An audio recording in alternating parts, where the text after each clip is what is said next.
Hey everyone, this is week 5 distance learning. We're going to go back to our short story writing, and this week we're focusing on dialogue. Dialogue is when characters have conversations with one another, and specifically this week we're looking at how to punctuate dialogue. So, the first thing I need you guys to do is fill in this page 1 of punctuating dialogue. Can you guess the 5 basic rules?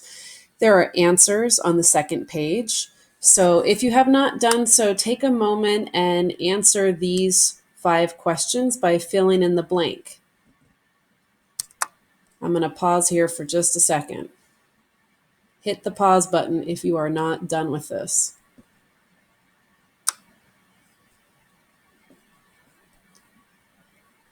Okay, assuming you are done, here are the answers. And I've written the answers in blue, and then my commentary is in italics. So this is kind of going back to what I've said all along in the classroom, that if you pay attention when you're reading and you notice things, then you learn naturally, and you don't have to physically memorize all of these rules. But these are the 5 kind of principles that I want you guys to keep in mind as you start punctuating your own dialogue in your own short stories next week. So the first one is use quotation marks at the beginning and end of what is said.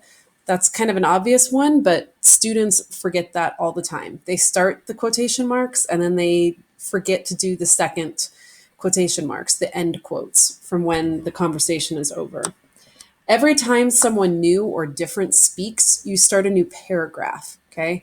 New speaker, new paragraph. Look at any book and you will see that in your book, okay? Third one is the punctuation goes inside the quotation marks.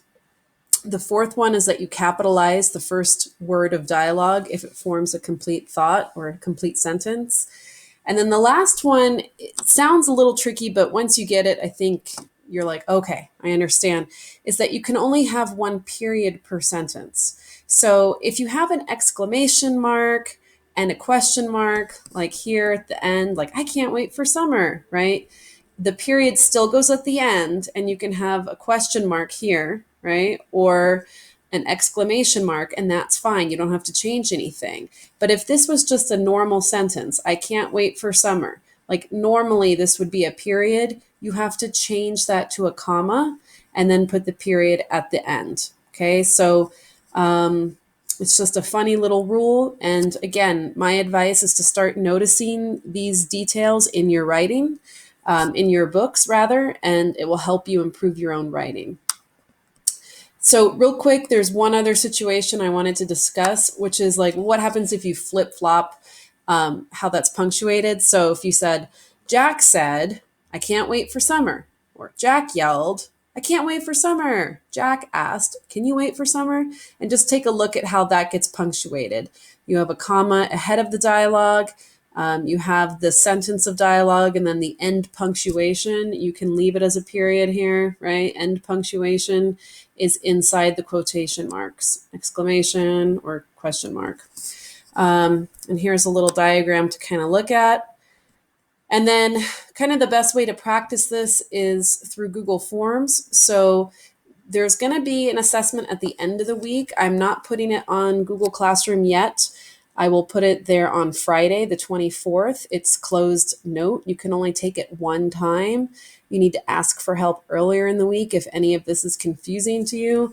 But your best option for what to practice this week is to do this, okay? There's a Google form attached to this, Monday's work, where you can practice as many times as you want. There are 10 questions. It's multiple choice. It's the same format that the assessment will be on Friday, and you can take that practice form as many times as needed. If I were you, I would practice it, once per day, Monday, Tuesday, Wednesday, Thursday, and then you're ready for the assessment on Friday. Okay.